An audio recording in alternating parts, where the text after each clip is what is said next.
Hey guys, welcome back to Mo's Game Table. Today we're going to take a look inside Modern War Volume 1, The Fulda Gap, The Battle for the Center. This is a game designed by Adam Starkweather and published by Compass Games. This is the latest in the CSS series, or the Company Scale System series, that Adam Starkweather has been doing with Compass.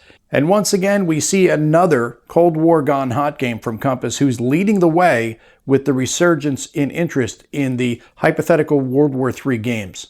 This is the first of a planned 4-game set, so let's take a look at the back of the box and see what this game's all about. The famed Black Horse Regiment was tasked with the impossible if World War III came. Hold 4 Soviet divisions of the 8th Guards Army from advancing deep into West Germany and giving the 5th Corps behind it time to form up and stop the Soviet advance. Outnumbered and outgunned, the 11th Cavalry did have the latest in American military technology. Armed with brand new M1 Abrams tanks and M3 Bradley infantry fighting vehicles, they had the best the U.S. was capable of producing. The men of the regiment were among the best the U.S. could produce as well. Could they hold against incredible odds? And it says here this is the first of a 4-game set featuring the war that never came in 1985. This game will be followed by the Soviet attack on the Hof Gap against 7th Corps and the main attack by the Soviets against NATO across the North German plains. Also coming, the Battle for West Berlin. All of these games are in the same coherent vision of a possible nightmare history of the 80s that thankfully never came. And we see an example of the map, and then we have the full map layout here, along with an example of the counters. It is rated medium to high complexity. Time scale is 1 turn equals 2 hours. Map scale is 500 meters per hex. Unit scale is companies. It is for 1 to 2 players. Solitaire suitability is high, and the average time to play is 2 to 50 hours. And it is recommended for ages 14 and up. So let's take a look inside and see what we get.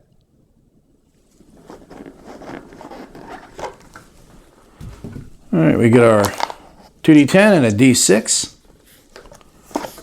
Rule book. The scenario book.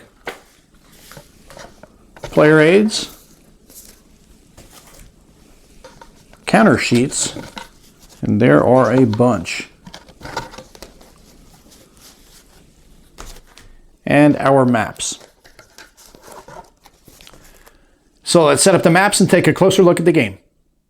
And here's a look at the maps that come with the game. This is the southern portion of the map. I don't have the focal length to show the entire thing in one shot, so I'm going to show you the southern portion and then the northern portion. It will fit on my table when I place it sideways, because I've got a 44-inch wide by like 90-inch table, so it will fit. So keep that in mind when you get this game, that you're going to need a good amount of table space. 2 of the 5 scenarios will be using only 1 map. The other 3, however, will use all 4. So keep that in mind when you're thinking of table space needed for this game. You can play it at home, or you can play it on Vassal, or if you don't have the table space, you can definitely play this at a con. Quite a bit of varied terrain, as you would expect in Germany. You've got your major cities like Fulda, you've got some towns like Velkers, you've got villages, you've got primary roads, secondary roads, railroads, slopes, and then there are steep slopes. If you see here, you've got the slope area near Ebersberg. This red line around that denotes that it is a steep slope. You've also got the national border between East and West Germany. That is the red dashed line that is going throughout the map. And also we have the 3 victory locations in this half of the map. We've got the city of Fulda, Schlitz, and Hunfeld. Those are the 3 victory locations in the southern portion of the map. And here's a look at the 2 maps that make up the northern segment of the overall map. We go from Bad Hersfeld in the south all the way to Ellenberg in the north. The 3 victory locations are Bad Hersfeld, Bibra, and Far. And you can see the continuity from the southern segment that we looked at already. It is a beautifully done map. Once again, Compass knocks it out of the park. Next, we'll take a look at the player aids that come with the game. First up is the air display. This gives you the battlefield in the center with both NATO and Warsaw Pact airspaces on either side, along with slots for their airfields and approaches and their appropriate modifiers for each. We have off-board helo bases for both the 8th Guards and the 5th Corps, boxes for eliminated aircraft, and then air packages for both NATO and Warsaw Pact. At the bottom, we have a tracker for the SAM strength and the air superiority value track. Then we have the mats for the Soviet forces. This is for the 39th Guards Motorized Rifle Division and the 79th Guards Tank Division. For both, we get the command rating, dispatch rating, and the max troop quality, as well as boxes for routed units, reallocating support weapons and available support weapons, offboard helo bases, and attachments. And then at the bottom, we have the general records track. We see the same information on the second sheet for the 27th and the 57th Guards Motorized Rifle Divisions. And then for the U.S. forces, we have maps for the 11th Cavalry and 8th Infantry Division, along with the 3rd Armored Division and the West German 5th Panzer Division. Then we get to the date, time, and weather display, which not only tracks the date and time, but also the victory points, the weather, and the NBC status. Then we have the charts and tables, which gives us the sequence of play, along with the CRT and the associated modifier tables down below. And on the reverse, we have the final play rate, which is the terrain effects chart. On the left-hand side, we have an illustrated terrain key, along with the associated movement costs for leg, wheeled, tracked, and whether the terrain is blocking, the defensive value, and any applicable notes on the right-hand side, which are explained at the bottom of the play rate. Next, we'll take a look at the counter sheets that come with the game, and there are quite a few. We have 9 total counter sheets. We have U.S. forces at the top left and at the bottom right. Here we have support units as well as leaders, and then these Fulda gap counters on the reverse side, they are the unit counters, so those will be the chits used in the game because this is a chit pull activation game. On the next sheet, we have the remainder of the U.S. forces and their support weapons, as well as the West German units and their support weapons on the right-hand side. And we have the remainder of the West German units along with the NATO aircraft and the beginning of the Soviet Guards units. Then we finish out the Soviet Guard units along with their associated leaders and support weapons. Then we have the Soviet Motorized Rifle Divisions. Then we have the remainder of the Soviet Motorized Rifle Divisions, as well as the start of their support weapons and leaders. On the next sheet, we have administrative counters. Those continue on with the second to last sheet of counters. And then on the final counter sheet, we have the last of the administrative counters for use in the game. Next, we'll take a look at the rules. This is a 44-page full-color rulebook. On the inside of the front cover, we have the table of contents listing out all the rules and their associated case numbers. The index with the page numbers is at the back of the book. We start off with the introduction, game definitions. That goes on for a couple pages so you can get up to speed as to what the definitions and use in the game are. Then we get to the game components, and here's an explanation of all the information on the counters. There's quite a bit of information, and it will change based on the counter type. That's why I didn't really cover it when we looked at the counters. Then the remainder of the counters, then we have the chits down here that are in use. Remember, this is a chit pull activation game. Then we get into the sequence of play on page 8, and then it starts off in page 9 explaining to you how each of the steps works, along with illustrated examples as we see here, movement actions, stacking, disorganized markers, terrain, hex terrain types, different types of terrain explained to you here, along with the illustrated examples at the bottom. A lot of illustrated examples. That's great to see. I love seeing that in these rule books. Then we get into line of sight, how to trace the line of sight with examples here and explanations. Fire zones, fire actions, an observation example down here at the bottom. Then we have the fire example on the next page, which is a full illustrated example here. Performing a fire action, resolving fire combat, status markers, adding additional units to the attacker's fire value, rain and night. And then we have resolving fire combat, your fire combat results, route checks, whether it's eliminated or routed, opportunity fire. And we also have Chabum armor here, so you'll be keeping track of the armor depletion as you take hits. Then we have the op fire example here, indirect fire example, sustained fire, indirect fire explained to you. Then we have barrages, indirect fire, strength modifiers, and then how a hex becomes on fire. Then we have assault actions with an assault sequence of play explained to you, and the assault example here in the rules. Placing a prepared assault marker when prepared assaults occur, conducting the prepared assault. Then we have rally, how you rally your troops, suppressed, pinned, and disorganized markers, how those are all handled. Engineering actions, building fortifications, mines, putting out fires, creating clearings for helicopter units, bridging water barriers, support weapons, Remember I said that we have not only the main units in the game, but we also have the support units. This will explain to you how you attach them and use them in the game.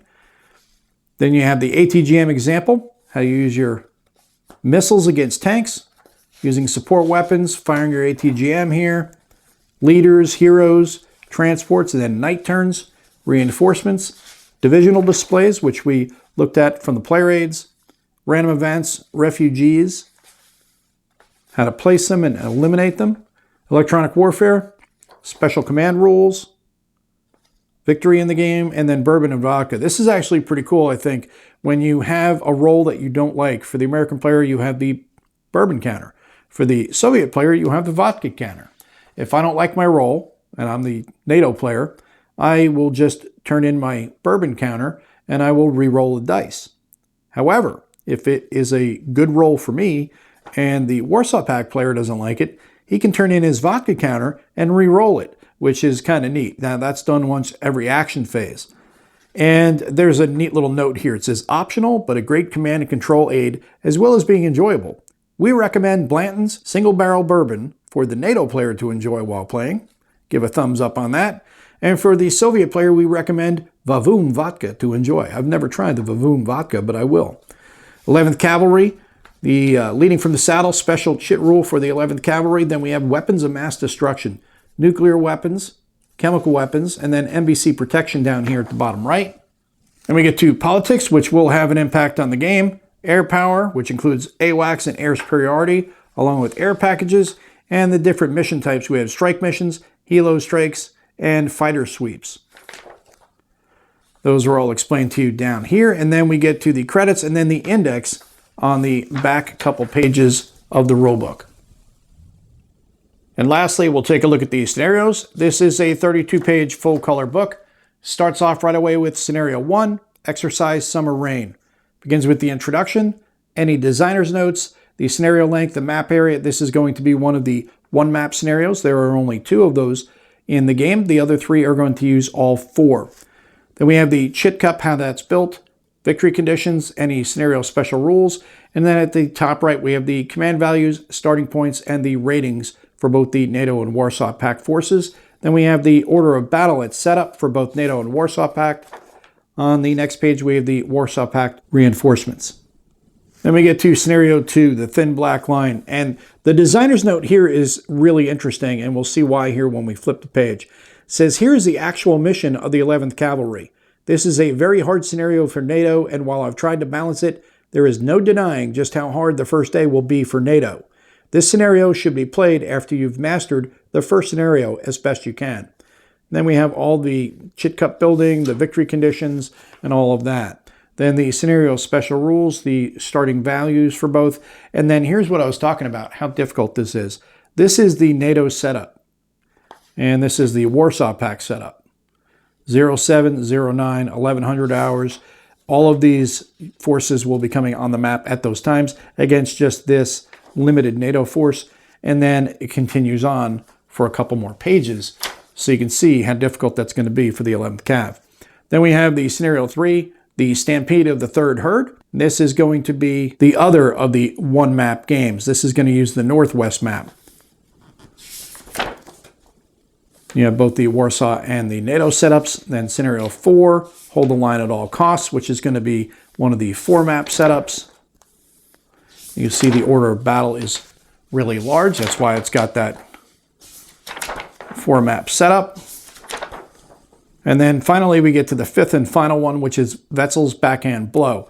And this is going to give you a breakdown of the situation on day 0 and then a couple more breakdowns on days 1 and 2, as well as day 4. Then we get all the information that we need to play the scenario, and then our order of battle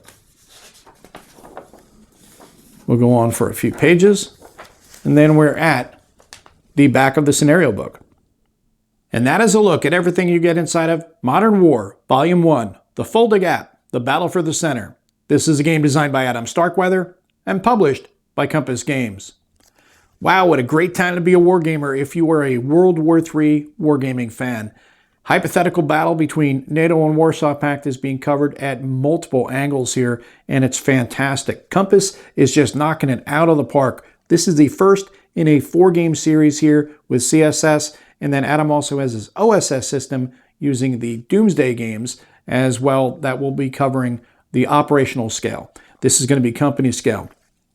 Compass is also doing NATO. They've released NATO. Iron Armor is coming out. They've got Third World War coming out. Just an amazing number of titles on a hypothetical Third World War from Compass. So a lot of great gaming to look forward to in our future, as well as the games that we have now. Well, I hope that helps you guys out if you've been curious about this one. You have any comments or questions, post them down below. Thanks for tuning in, guys. See you next time.